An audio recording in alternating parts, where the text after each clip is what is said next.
Good morning, everyone.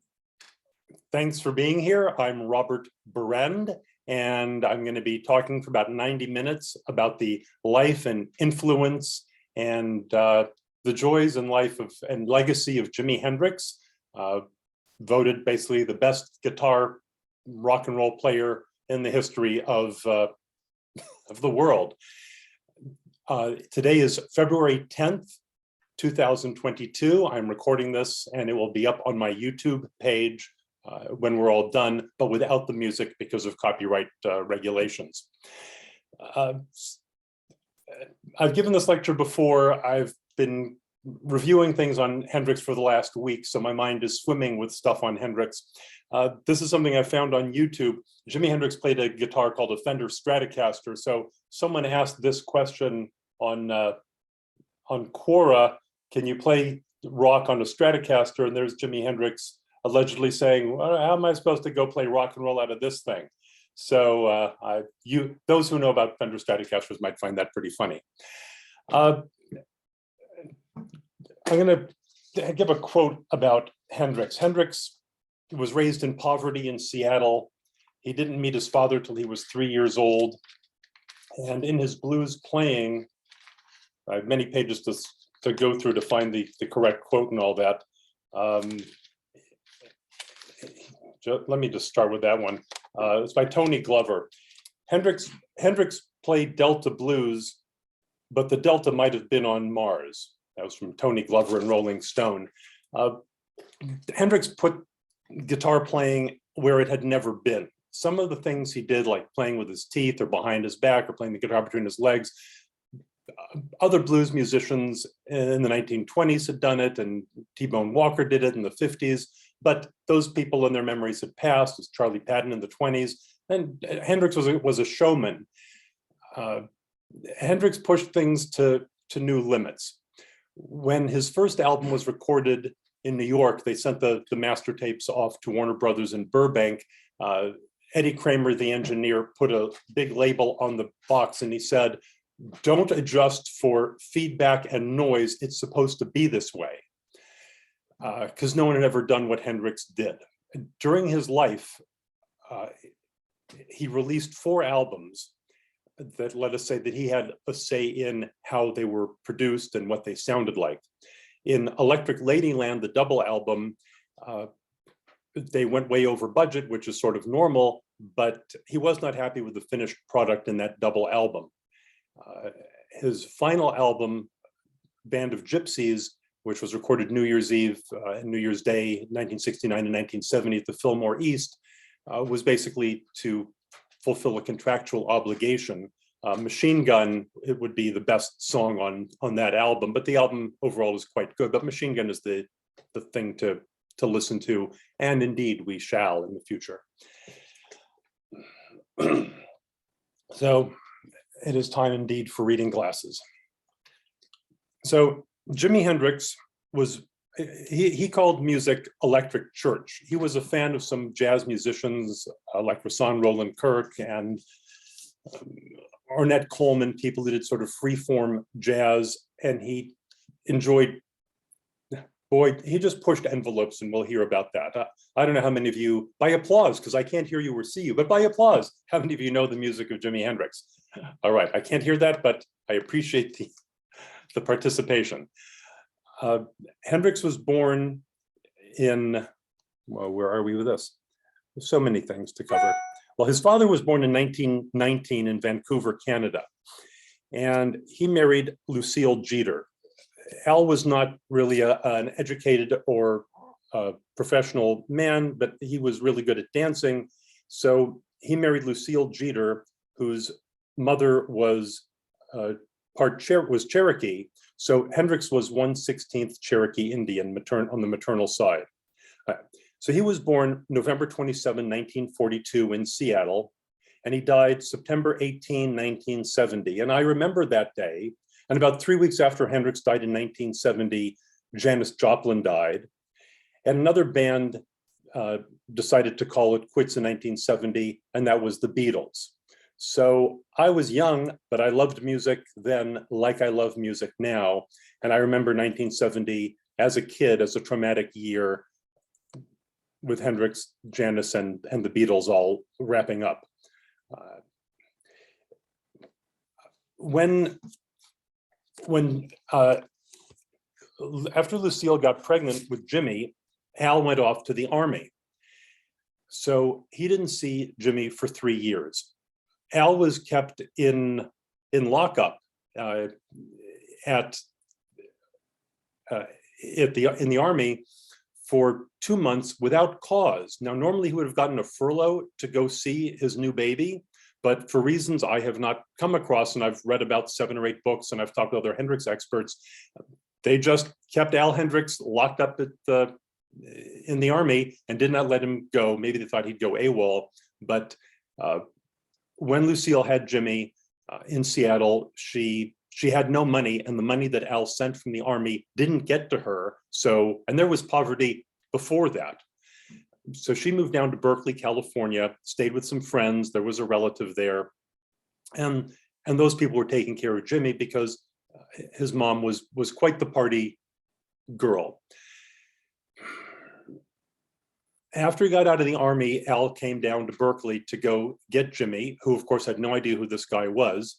And Al said, well, I'm your dad, let's go. So at 3 years old, Jimmy meets his dad, is removed from what he knew in Berkeley, and went back up to Seattle with his dad. Al had part-time jobs, wasn't skilled, was really, really a strict guy. A few years later, Lucille, was back up part-time in Seattle, and there was another brother named Leon, and Al and Lucille had 3 more kids, all of whom were sent to foster care.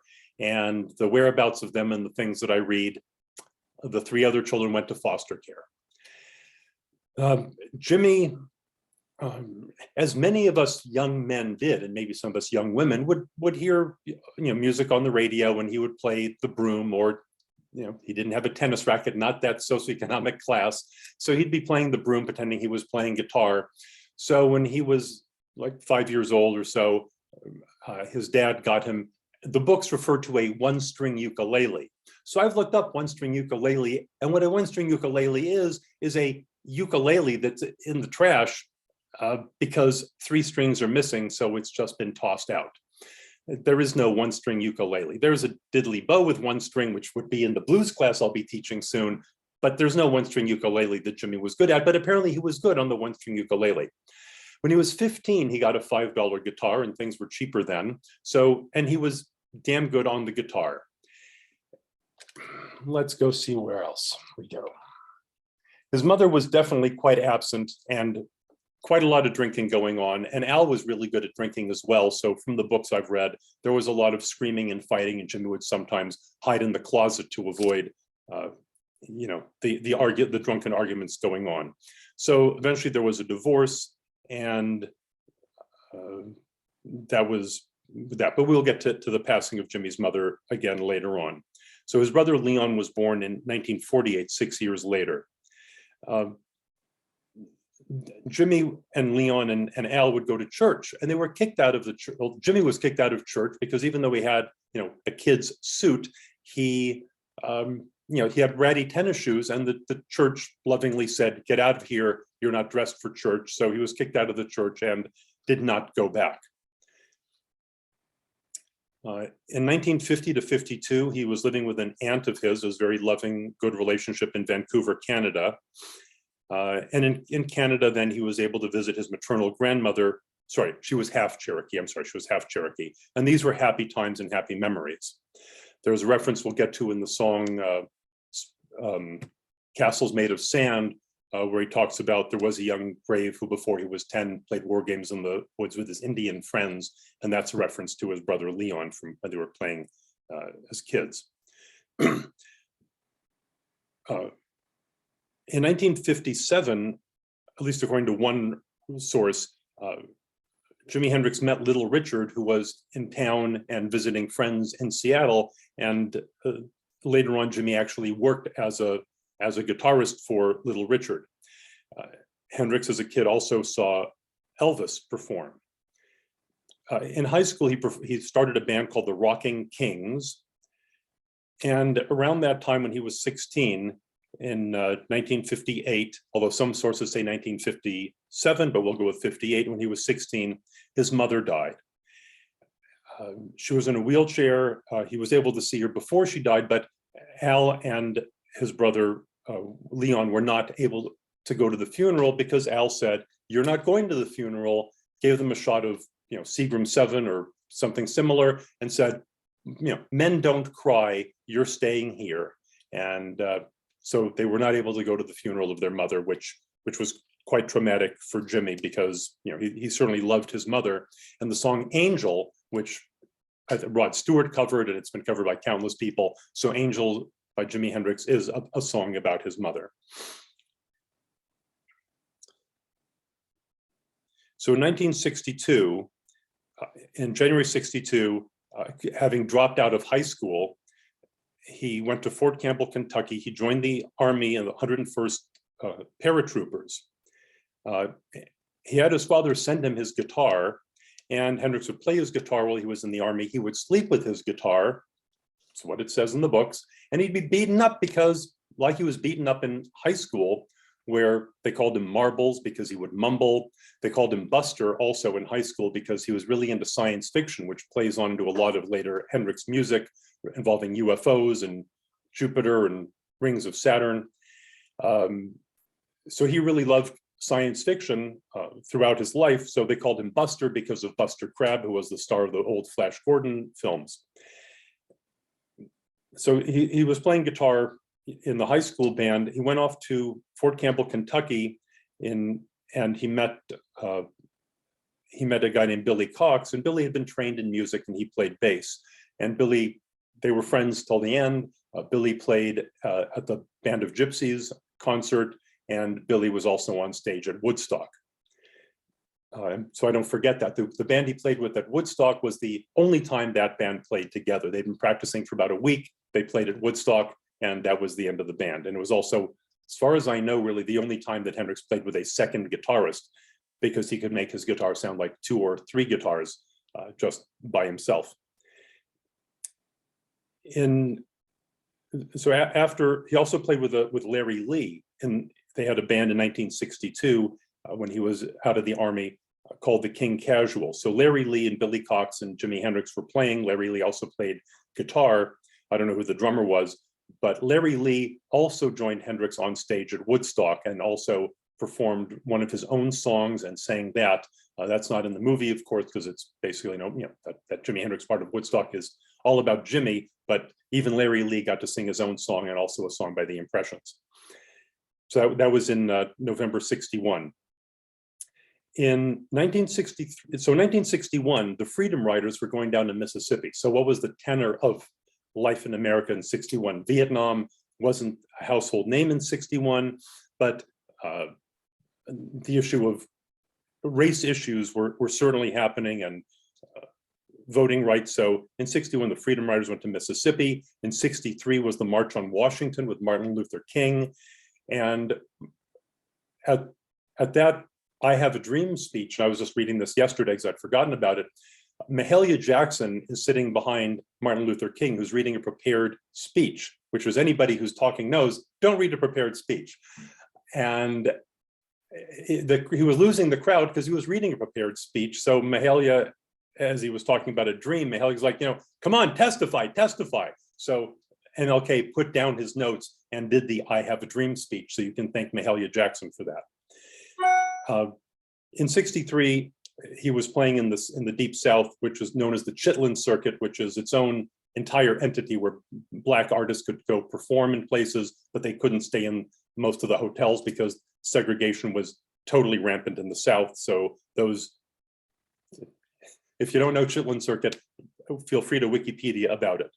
He also met a young woman named Fayne, F-A-Y-N-E, who also went by the name Faye Pridgeon, P-R-I-D-G-E-O-N, and they were involved for a while and remained friends also throughout his life. So there are a couple of things that I feel I have noticed that no one else has pointed out. So in 1963, remembering that Hendrix was a huge fan of science fiction, in 1963, a movie was released in America called Magic Boy. This was a 1961 Japanese anime film about an adolescent boy uses magic to save his sister from the evil sorcerer. Okay, why Magic Boy? In the song Train A-Comin', Hendrix says something about want to be a magic boy. So no one has linked this highly obscure movie except me to where would he get these words magic boy? No one's ever made a comment on it except right here and right now that I think he saw this movie in 63 full of sorcery and magic, and he adopted this and liked it, and that's why Magic Boy, because that was 63 and he died in 70. So I think this movie stayed with him, and this is where the words Magic Boy with it is I want to be a magic boy. So that. Two other things, just so I don't forget other things that I have noticed that other people have not held up a big neon sign about. When he got his bass player, Noel Redding, who he hired because he liked his hair, because it was big and poofy like Jimmy's hair, Noel came in to try out at the audition as a guitarist, and Noel and Jimmy said to Noel, you're hired, but I want you to play bass. Noel did not know how to play bass. I've also lectured on the Grateful Dead, and when Jerry Garcia was looking for a bass player, Phil Lesh showed up, and Phil knew classical music, being well trained, and he could play French horn, he could do all kinds of things, didn't know how to play bass, and Jerry said to Phil Lesh, you're our bass player. So in both those bands, you have a bass player hired who did not know how to play bass. Sometimes Jimmy would play bass, like on Electric Ladyland as well, or other people, but I find that interesting right there. Okay.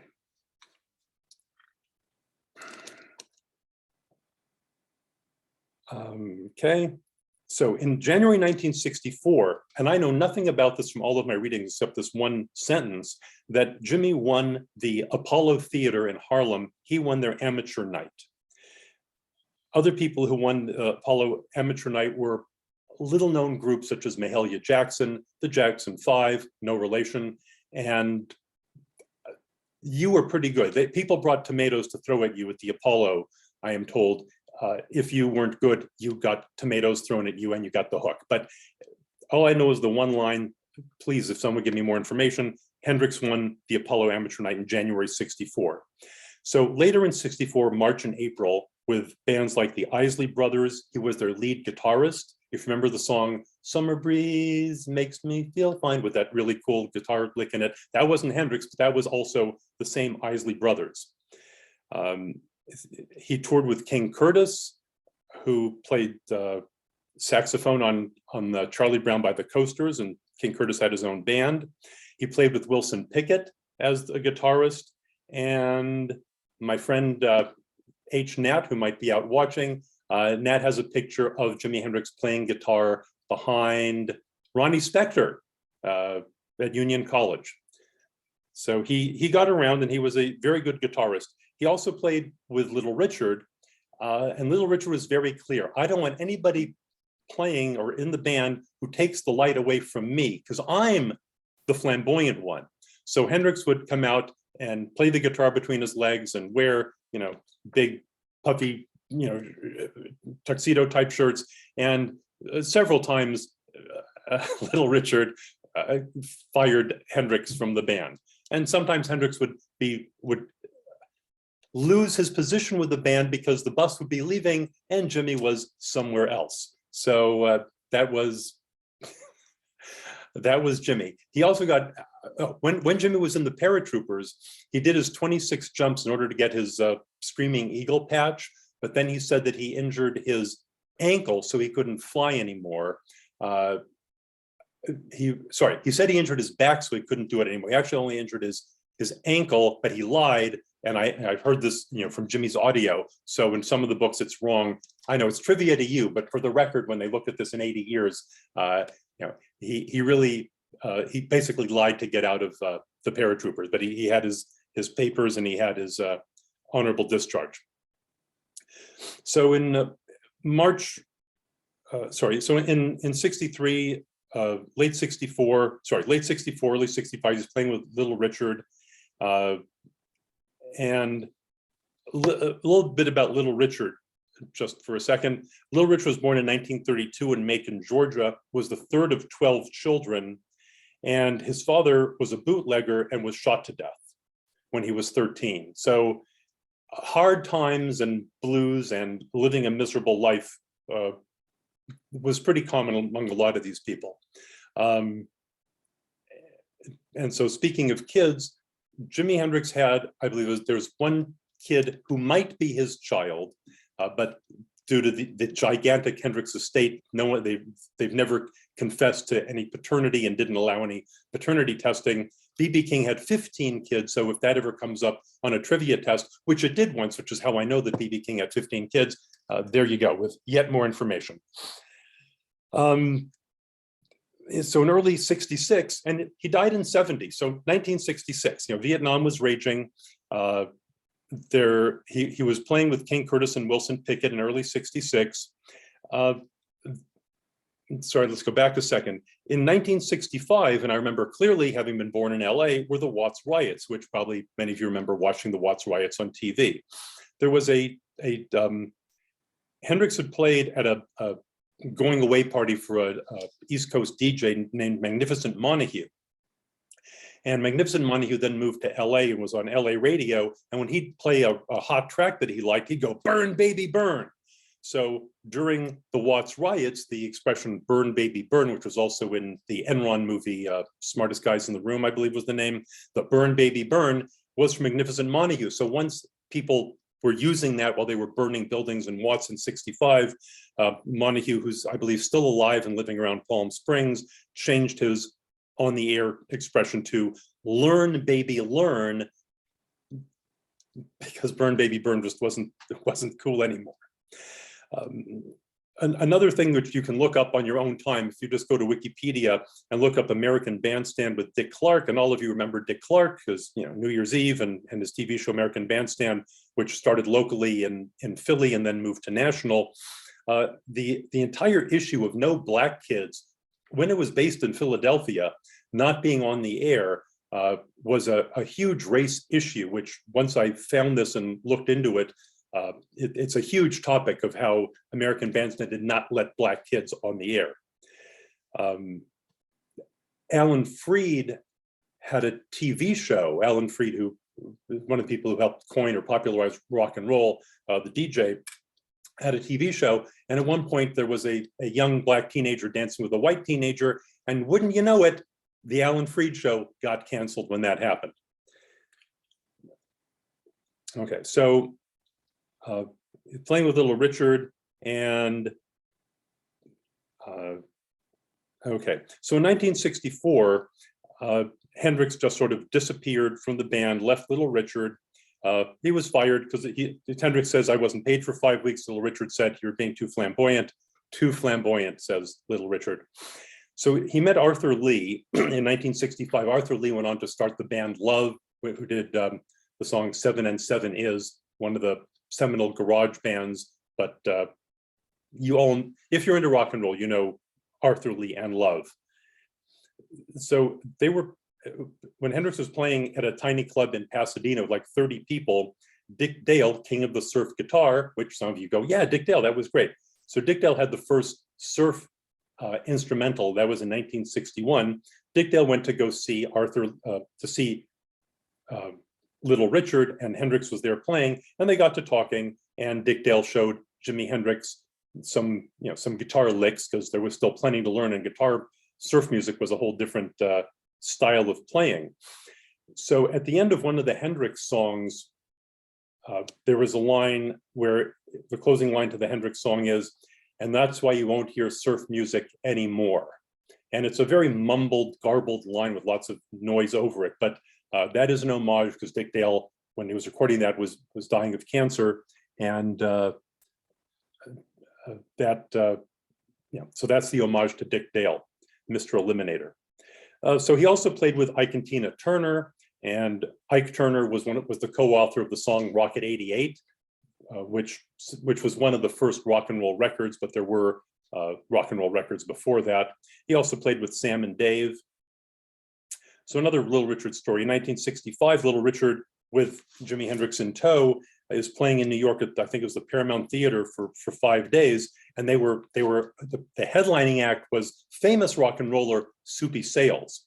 and Soupy Sales fired Little Richard. At one point, there was apparently an elevator at the Paramount, and so Jimi Hendrix and Chaz Chandler of the Animals are in the elevator together, and that is Chaz Chandler plays an important part in Jimi becoming famous, but that was their one meeting, but it was not memorable to either at that time.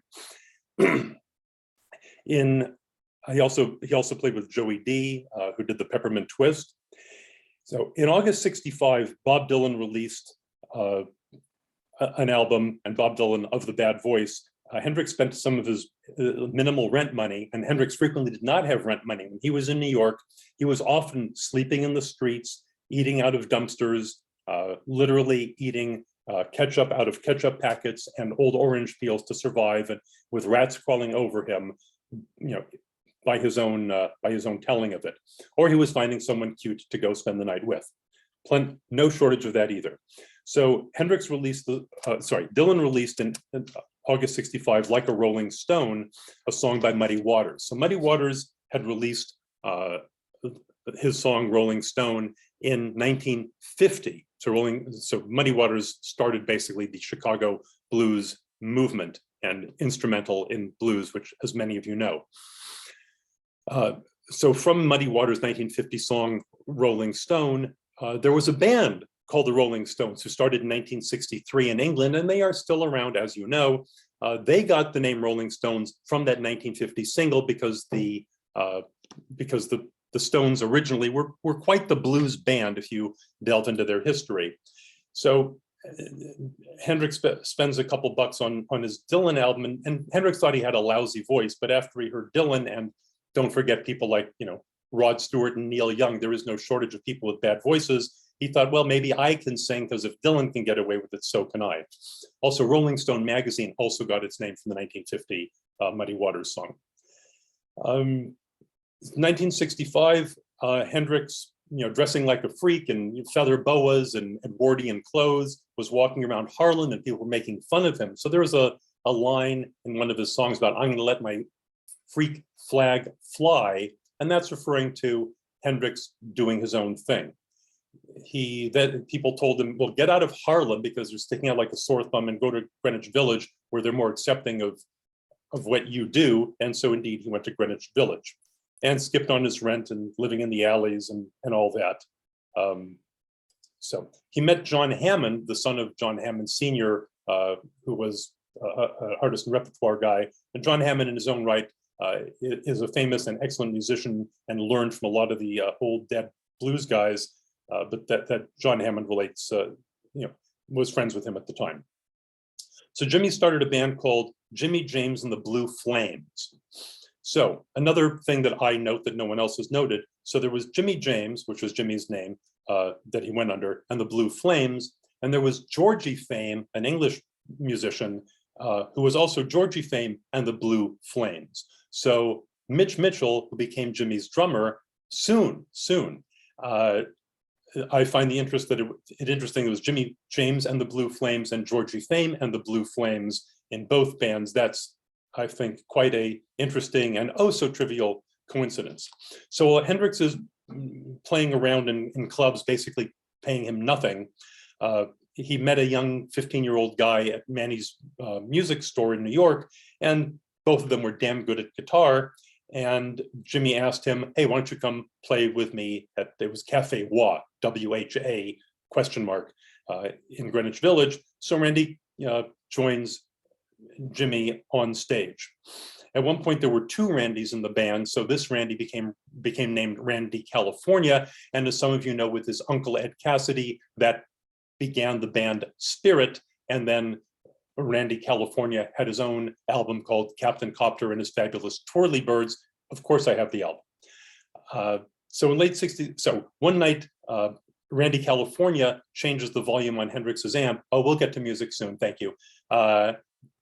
Changes the volume on Hendrix's amp and is fired, because that's just not a thing you do. There's a story from Keith Richards, the lead guitarist of the Stones, that he is playing, he did a set up like a tribute for Chuck Berry. And so he goes to Chuck Berry's dressing room before the gig, and looks at Chuck Berry's guitar, and he's, pulls it out of the case, is admiring it, and Chuck Berry comes in and punches Keith Richards in the jaw, and Keith says, I deserved it. So do not touch with musicians' stuff. All right, in late '66, at Cafe Wah, with no money and, dumpster diving, he's playing at Cafe Wah, and Linda Keith shows up to listen. Linda Keith is the girlfriend, or a girlfriend, of Keith Richards, the guitarist of the Rolling Stones. Let me just see where we're at on time. Okay, we're doing great. So, well, this is the, we're doing fine. So Linda Keith has seen Hendrix play, in this basement little dive, Cafe Wah, and she's connected because if you're Keith Richards' girlfriend, everybody knows you, and everybody for sure knows the Rolling Stones. So she's friends with a guy named Chaz Chandler. Chaz Chandler is the bass player for the Animals, and the Animals are House of the Rising Sun. You remember House of the Rising Sun, right? I'll raise your hands. And so that song was recorded for £5 in England over a lunch break. I would say that was a good 1 hour and a good £5 invested. So she says to Chaz, come and see this guitarist because he's really cool. So Chaz goes, sure. So Hendrix starts playing, and he's playing Hey Joe. And you might remember Hey Joe, the big version was by The Leaves. Tim Rose also did a version that was much mellower. It's about a guy who gets some money, buys a gun, kills his girlfriend, goes to Mexico, Hey Joe. So Chaz was looking for someone because Hey Joe was a national hit and was covered by hundreds and hundreds of people have covered Hey Joe, just like hundreds have covered Wooly Bully. Chaz was looking for someone to do Hey Joe so he could produce this guy. And they're sitting listening, and Hendrix does Hey Joe. With that, Chaz Chandler says, I want to be your manager. Let's sit down. Jimmy says, sure. And this is now the beginning of Jimi Hendrix getting famous. Thank God.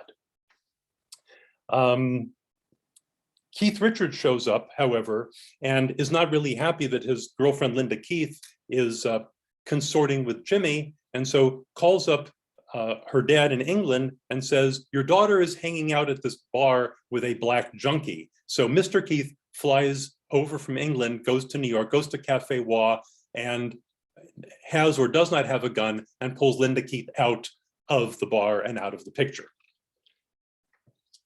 and takes her back to the UK. All right, let's go hear some music, because boy, that was enough of a monologue. Let's go hear some music.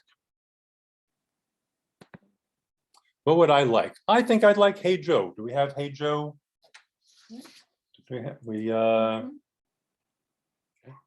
Oh, I'm back. Do you want to put on Along the White Guitar? Okay, I'll comment on that.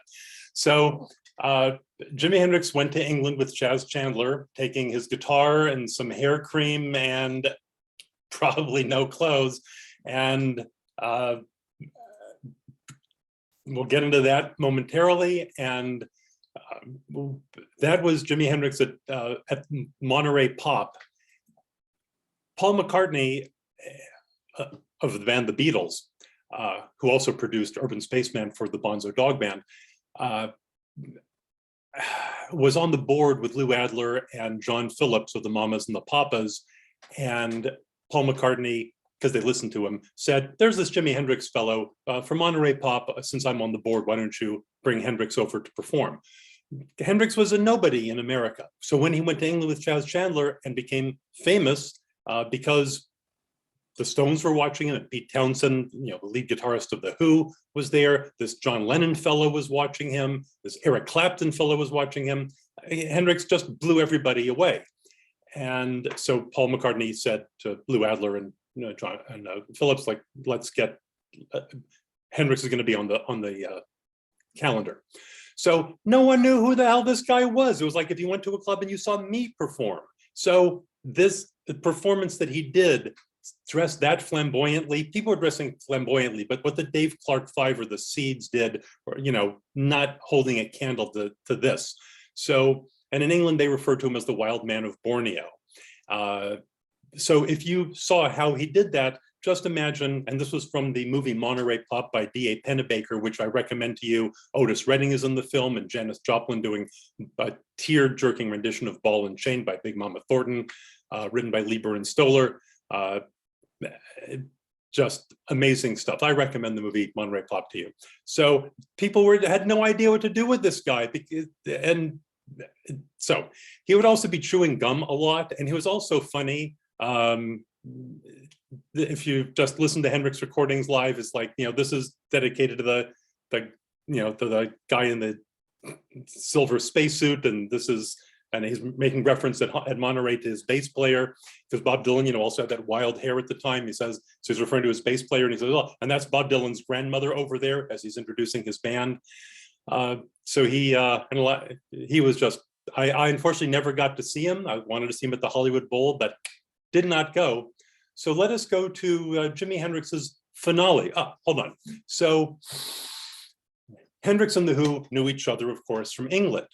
And just so I don't forget it later, Cream wrote Sunshine of Your Love as like an homage to Hendrix, but I don't think Hendrix knew this. So Hendrix was playing Sunshine of Your Love a lot, I think, as an homage back to Cream, not knowing that Cream wrote it for Hendrix. At Monterey, which is what we're looking at, the Monterey Pop Festival,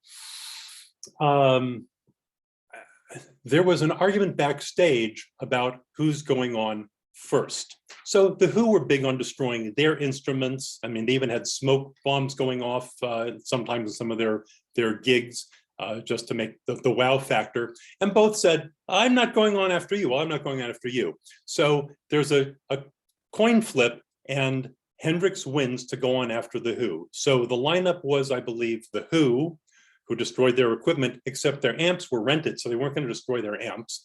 Then I believe it was the Grateful Dead, and then it was Hendrix. So to be the showstopper, and again, no one knew who this guy was. And it was also a bunch of basically white artists at Monterey. Here's Hendrix's finale. And there was a picture of a young 17-year-old photographer named Ed Sarif, who was taking pictures at age 17 in the pit at Monterey, and running out of film. And Hendrix was coming on, and nobody knew Hendrix. And another, more wise senior photographer said, hold on to a roll of film. You're going to want to take pictures of this guy. So there was an iconic picture of Hendrix kneeling in front of his guitar in this upcoming clip. And it was on the cover of Rolling Stone twice, because that picture of what you're about to see is landmark history. And if you watch the movie, you'll see Mama Cass going, so. Hendrix's finale in Woodstock. Up. Yep.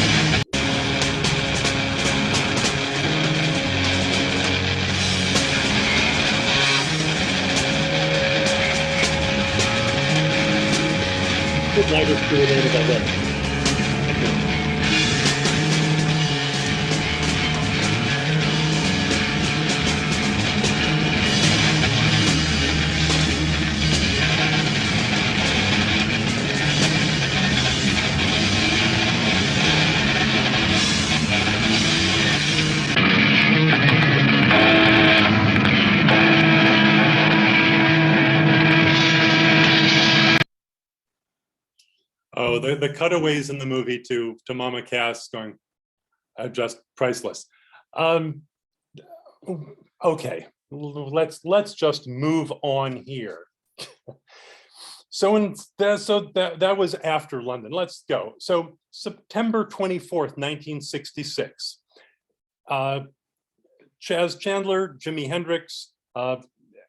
Jimmy wanted to bring Randy California along. Chas did not want this 15 or 16-year-old perhaps guy joining. He was just there for Hendrix. So and Randy California's parents weren't okay with that idea either. Apparently also in his family, they owned the Ash Grove in Los Angeles, a great club that was burned down twice. So they're in the plane, they go to London, they land September 24th, 66, and they drive over to the house of a musician who you don't know probably, named Zoot Money, but Zoot Money was a big famous guy. So they go to Zoot Money's house and start practicing.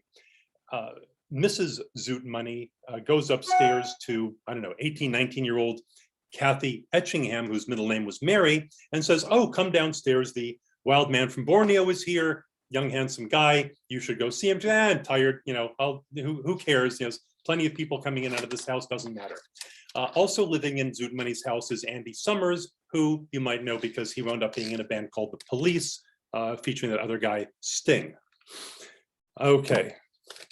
Oh, do I do the entire 1961-63 history of how all these people got together with, I'll just say the names so you can Google them, because I won't have time. And for some, it'll be great. For some, it's too much trivia. But people like Alexis Korner, Cyril Davies, and Graham Bond, just for when you look at this in a few years online, these people had the seminal bands with giving birth to the members of Cream, and Mick Jagger was in these bands. Charlie Watts, Ginger Baker, Nicky Hopkins, who played piano for the Stones, was in a band with the Graham Bond organization. Graham Bond saw the Animals perform and gave them the name The Animals. So I guess it was before they were the Animals. Jeff Beck and played with these people, Bill Wyman of the Stones, all these. So if you, just for the record, if you look up Alexis Korner, Korner, Cyril Davies was the Cyril Davies All-Stars who played with Alexis, and Graham Bond and the Graham Bond organization, and Lord Sutch. These people had all the people of these bands, Stones and Cream, that I just mentioned. Some people into the Yardbirds, but I debate about talking about all these people. Or feel free to look up who ever played in John Mayall's Blues Breakers. Those people went off to play with Mick Fleetwood and formed Fleetwood Mac, and forming a band called Colosseum, and Mark Almond and Eric Clapton played with John Mayall. So some of those people in like 1961, 63 in England, these were the founders of all these people. So there they go to London. Yeah, he took Valderma Cream and maybe it was Skin Cream and his guitar. And before he went, Hendrix asked Chaz, how are the amps and will I meet Clapton? And Chaz said, we have great amps and yes, you'll meet Clapton. He also took an album by Rahsaan Roland Kirk with him, R.I.P. Rig and Panic LP. So a week later, Cream, who had just formed with Eric Clapton, who'd been in the Yardbirds, and Ginger Baker and Jack Bruce, who'd been in some of these seminal bands I just mumbled through, were playing together. Cream had just formed, and they're playing the song Killing Floor by Howlin' Wolf, 1958 or so song. Clapton had seen Hendrix perform, before in this week that he'd been in England. So Hendrix joins Cream, newly found Cream, on stage, and about 10 bars into the song, Clapton walks off stage, and per the story, he goes off stage and lights a cigarette with his hands trembling, and someone goes up and says, "What's wrong?" And pardon me, well, I quote apparently Eric Clapton, having been blown off stage by Hendrix, he says, "You didn't tell me he was that fucking good." So there we go on that. A few days before that, he'd been in town 5 days, and he's playing with Brian Auger of Brian Auger and the Trinity. And you're old enough to remember Brian Auger, and he just played in town recently, about 2 years ago, just before COVID showed up. Johnny Hallyday, who's a French performer, Johnny Halladay, is there watching Hendrix perform, and he asks Chaz, does Hendrix have a band? I'd like to have him go on tour with me in France, because Hendrix would not have needed a work permit to work in France, but he did need one to work in England. So does he have a band? No, he does not have a band. So they start looking for someone. And on October 13th, so 3 weeks after he arrives in Europe, Hendrix is off to France, England, Germany, some TV shows to play with a band that needed to be created to tour with famous guy, Johnny Hallyday. And in 67, while he's in Europe, he is touring France, Belgium, Holland, Germany, Luxembourg. So Hendrix is making it in Europe, but still no name recognition in America. So while they're looking for musicians, so like I said, Noel Redding shows up to say, I want to be your guitarist, and I like your hair, you're hired, and you'll be the bass player, fine. Mitch Mitchell was trained as a jazz drummer, liked Elvin Jones's style, and also liked the style of Keith Moon, who was the drummer of The Who. And it came down to two people to be the drummer, also solved by a coin flip. The other drummer that he was contemplating was Ainsley Dunbar.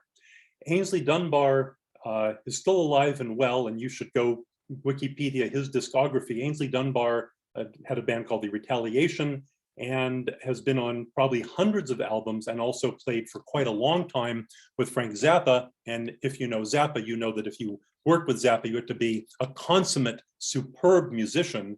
And so Ainsley worked for a long time. So a coin flip, it could have been Ainsley Dunbar as the drummer, but it was Mitch. And there we go. So it was Jimmy, Mitch, and Noel as the three guys, Noel Redding. And right, so, okay. So in 1967, so now it is late May, it's May 29th, there's an event called the Barbecue, and bands like Cream and Pink Floyd and The Move and Zoot Money are playing there, and I'm sure we all wish we were there. So Hendrix meets in June, we're now in June of 67 in the US. He meets Richie Havens, he sees Richie Havens perform, Hendrix sees the Doors perform, and on June 18th, Monterey Pop. So we just saw Hendrix had Monterey Pop, his first, the first gig in America, and that made him world famous. Okay, we did that. And then, so that was June 18th, 67, Monterey Pop. 2 days later, he's playing at the Fillmore Auditorium in San Francisco, Bill Graham, impresario. He's playing 5 nights at the Fillmore, 2 sets a night, probably for $3. Oh, those were the days. In July, in July 26th, he's playing in Los Angeles at the Whiskey A Go-Go, where even Led Zeppelin and the Doors played, but they were not well known if they're playing at the Whiskey at the time.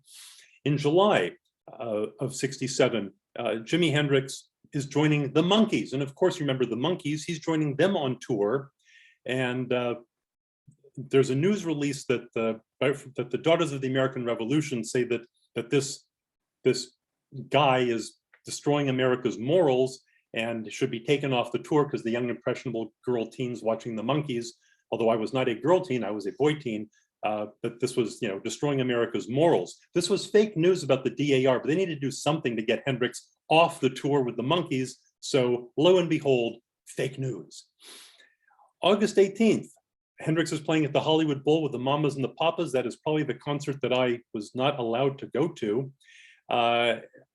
He then is playing Santa Barbara with Moby Grape, for those that remember Moby Grape. November 11th, he's playing in England.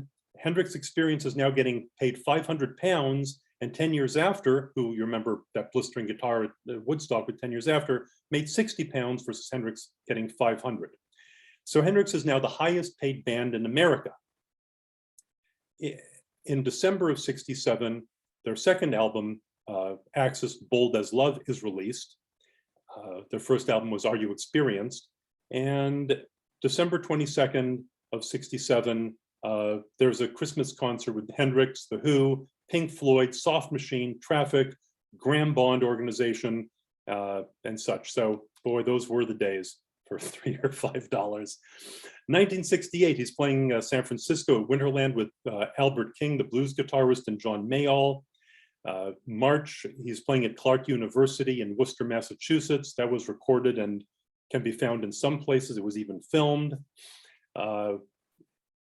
In April 68, he's playing in New York with B.B. King and Elvin Bishop, Al Cooper, Paul Butterfield, and even Ted Nugent. There's a surprise till 6 a.m. because they keep rock and roll hours.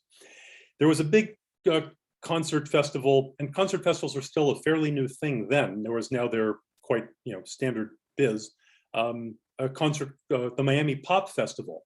So the guy Michael Lang, who just died a few months ago, Michael Lang, who put together Woodstock, also put together the Miami Pop Festival.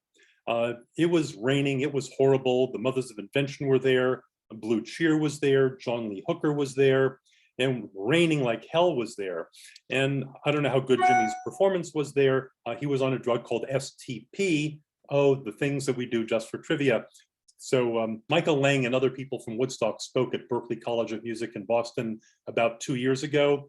Chip Monk, the sound guy at Woodstock, was there, and their publicity people, and it was, the photographer, Deltz, was there, a very nice guy. And so Lang said that Hendrix was on STP, which is a psychedelic like acid, but it lasts like 8 to 20 hours, depending on your dosage. Your mileage may vary, but just for the record, he was on STP. All right, in New York in June, Clapton is jamming with Eric Clapton and Jeff Beck and Larry Coryell. Larry Coryell, who is quite an accomplished, jazz guitarist, like formal jazz guitarist, does a 10-minute set at this concert venue. 10 minutes of very nice guitaring, and Hendrix comes in and just strums one chord, and Larry Coryell thinks, I better take a break because I have a lot to learn. Just mind-boggling. In September, he's at the Whiskey A Go-Go in LA, and he joins Buddy Miles, who was his drummer later on, Band of Gypsies. Band of Gypsies was Hendrix's only all-black band. Eric Burden of the Animals and Graham Bond. In January '69, he's on the Lulu show in the UK and told, okay, just play this and play it mellow, and we're going to run the credits out and then just stop playing because we have to do the credits and fade out from the Lulu show. Hendrix does not do this. He keeps playing loud and is told, you'll never work in this town again or on BBC. But eventually he did again. So then he's touring Sweden, Denmark, France, Austria, Germany, UK. February '69, he's touring. Van de Graaff Generator opens. I have like 8 Van de Graaff Generator albums. I'm sure you do too. So that would have been quite the band, quite the gig to see. He's playing also with Rahsaan Roland Kirk and John McLaughlin. So you can see Hendrix playing with John McLaughlin of the Mahavishnu Orchestra, and John McLaughlin was also a member of the Graham Bond organization, along with about 100 other people. So awesome stuff. Let's go hear music. Enough of this stuff. What shall we go here? Let's go listen to Castles Made of Sand with the lyrics. So Castles Made of Sand, I think, is the most emotional song. Hendrix's lyric and writing skills were overshadowed by his fire of his performance and playing behind his back and doing all this stuff, versus his lyrics, which were frequently outstanding, and the colors that he painted, but with his music, just these images, whether he did them live or with studio help, were, he's not thought enough about as being a great lyricist. So let's go to Castles Made of Sand. The second verse is the one about his brother being an Indian in the war games, because he was 1/16th Cherokee. And the last verse is about his mother in the wheelchair. And I'll go mute myself so you don't hear me crying, because I think, seriously, this is the most emotionally intense Hendrix song.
Excellent.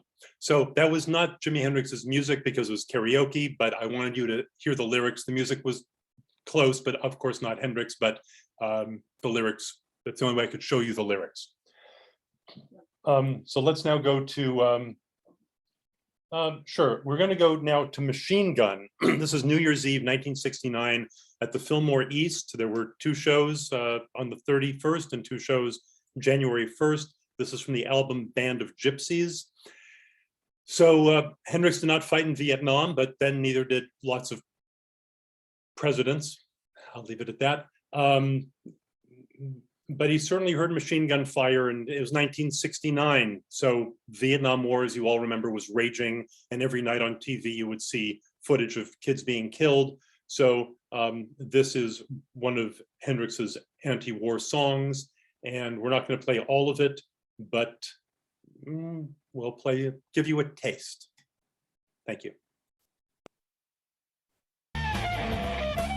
Somewhere. So Jimi Hendrix, Machine Gun, pick up my axe and fight like a farmer was that last line that he was saying there. But the pyrotechnics there and making his guitar sound like rockets, and you know the drum of Buddy Miles sounding like machine gun fire, and Billy Cox on bass, just the 3 of them.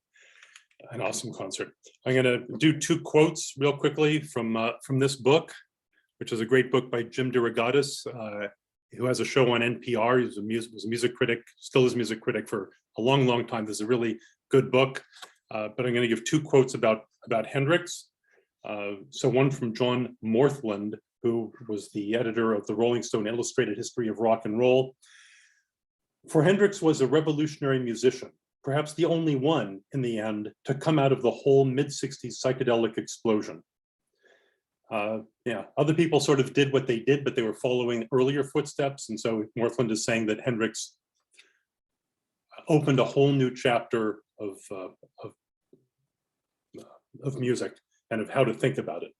There was another author named, last name is Murray, I think it's Charles Shaar Murray, wrote a book on Hendrix, and he says, his unique musical formulation that jazz, blues, rock, and soul were not distinct musics which needed to be combined through fusions and hyphenations, but one music seen from different perspectives was utterly his own.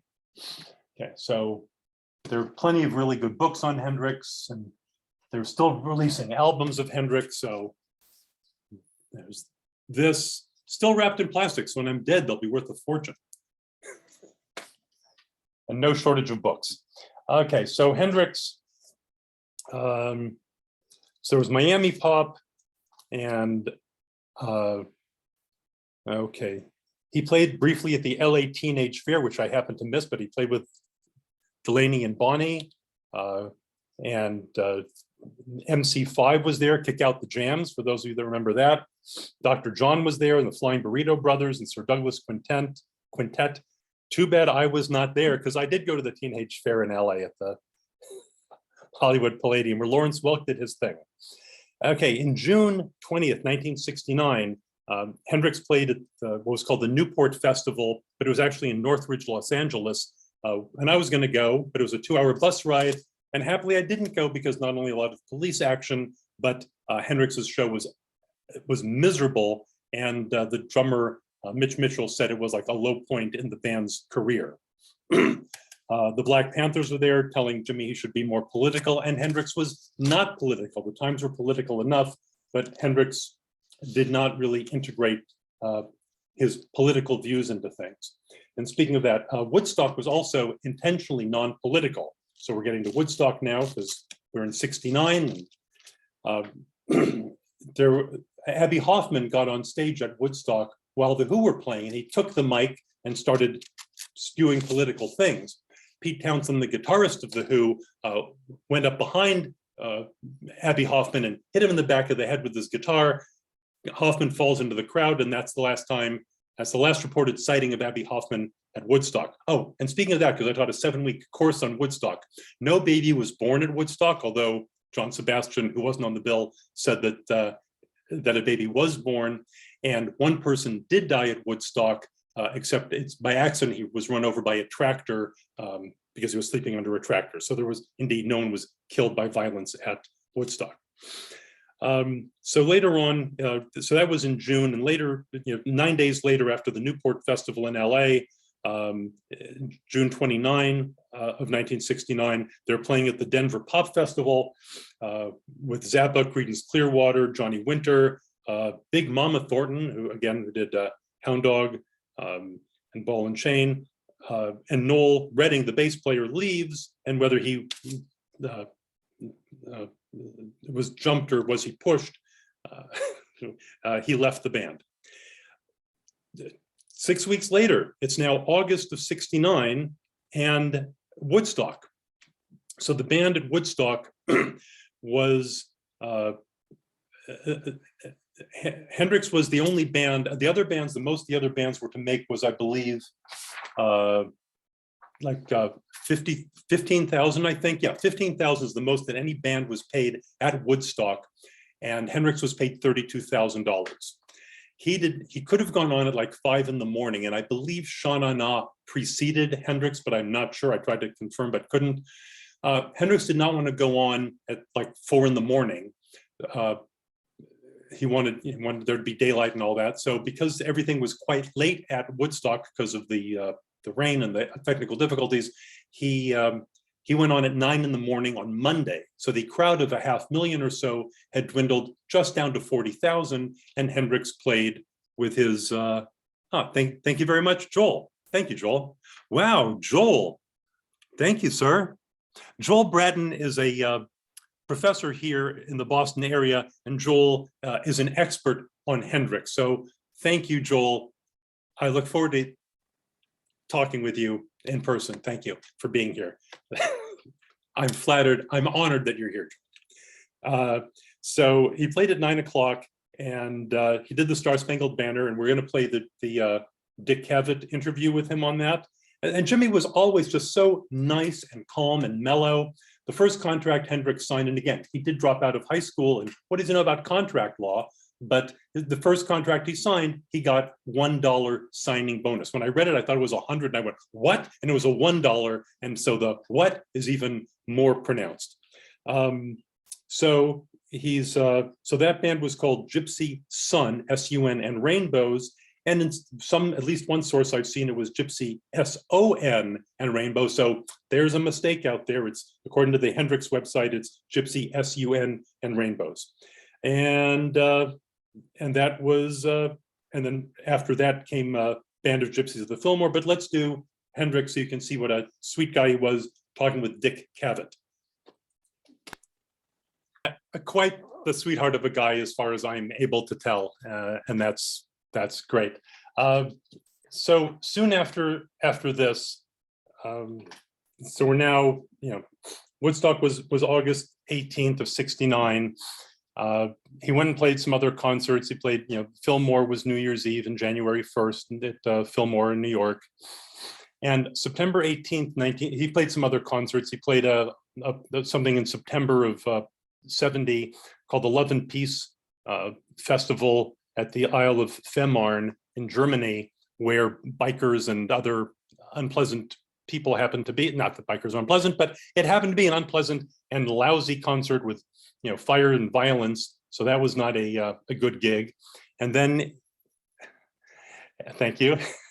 And then September 18th, he's in London. He's thinking of canceling his contract with his manager. I didn't bring up his manager in this talk or the 2-hour talk I gave, because his manager is the whole other giant topic in this contract. That guy took 40% of Hendrix's earnings. That's, anyway, other things like that. So I'm just skipping my talk on his late manager who died in a plane crash. And so how did Hendrix die? How many of you are familiar with the movie Spinal Tap? Thank you. So it is in the source of the turn it up to 11 line. If you're wondering what is the source for that, that is the movie Spinal Tap. Turn the amp up to 11. There's also a reference in Spinal Tap about, well, how did he die? Oh, he died choking on his vomit, or it might have been someone else's vomit. That is a reference to Jimi Hendrix. So Hendrix was out with Kathy Etchingham whose middle name was Mary, and from her we get the song "The Wind Cries Mary." And they were out having wine the night before. Hendrix did plenty of drugs.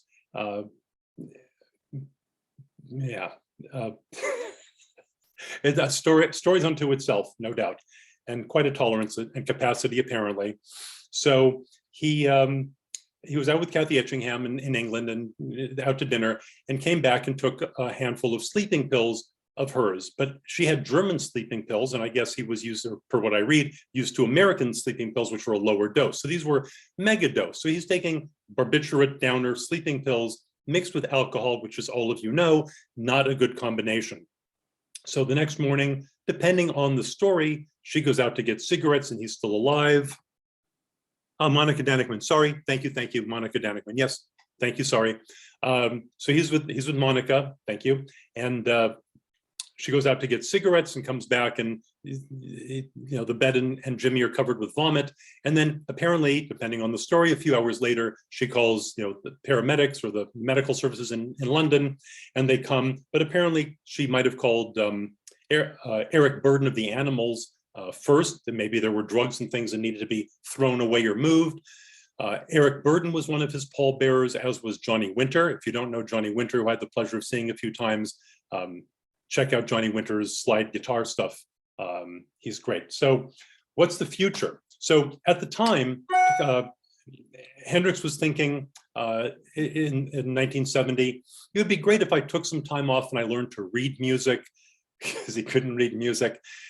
Be great if I could get together an orchestra, because to play the things I've got in my head. And Kathleen, can you please cue up, there should be a 3-minute interview with Eddie Kramer, the engineer. And, he had ideas of bringing things together. He had been jamming with wanted to jam with some jazz musicians and broaden his scope. So we've got about 10 minutes to go, but let's just do do I have a short Eddie Kramer commenting, like a behind the scenes? Yeah, I think, is it about Castle's music? Any behind the scenes will be fine, because they're all his engineer, who did a great job. This will be short, and then I'll be right with you.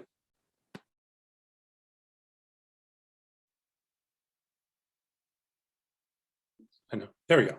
Good, so it is almost time to wrap. I'm happy to take questions. I have 5 more hours of stuff to say. Didn't get close to playing enough of the music I wanted to play, because Hendrix's life, though he only had 4 years, is a giant topic.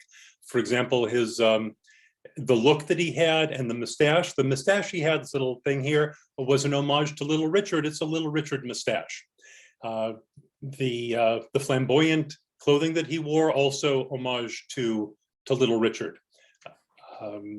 He was asked once, I think on the Cavett show, asked, who's the best? He said, Cavett said, what's it like being the best guitarist in the world? And Hendrix said, I don't know, ask Rory Gallagher.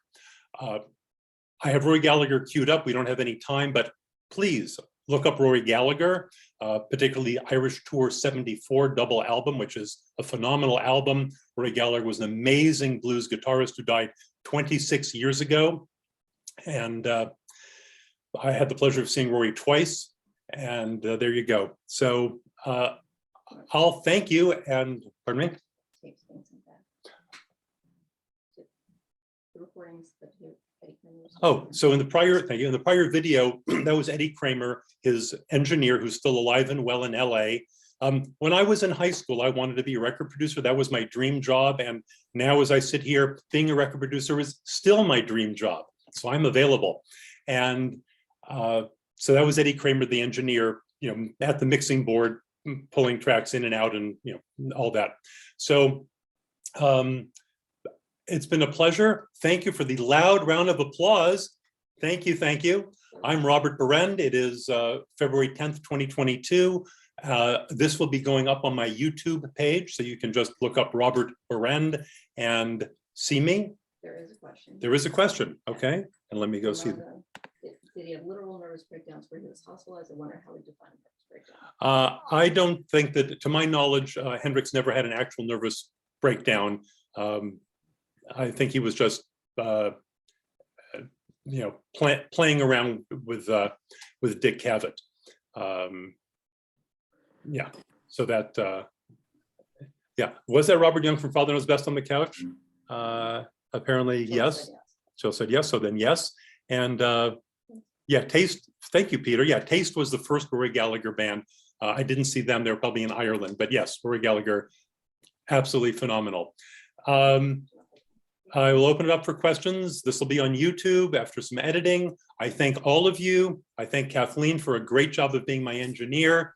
You've all been awesome. You all look great, even though I can't see you. Thank you, thank you, thank you, thank you. It's like pleasure. It was my honor to help you out with stuff, and I hope you all had a great time. Thanks. Any questions coming up? I can see the questions. Hi, folks, it's Jim from Ollie. If you have questions, please put them in the chat or raise your hand or take yourself off of mute and ask Robert directly. Robert, thank you so much. Great presentation, wonderful interludes with the music.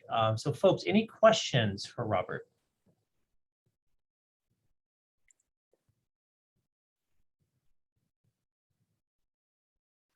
All right, well, I could go on for 3 more hours, but I won't. There's tons of music.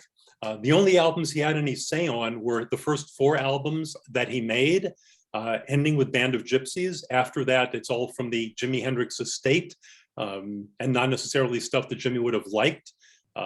There are several good books. This book here by Harry Shapiro is, if you want to know what he had for breakfast on any particular day, this book covers literally day by day pretty much everything he did. The book by Charles Shaar Murray is also outstanding. And there's just, I thank you for letting me go from the history of Jimmy, from his background to from his childhood, all the way to current.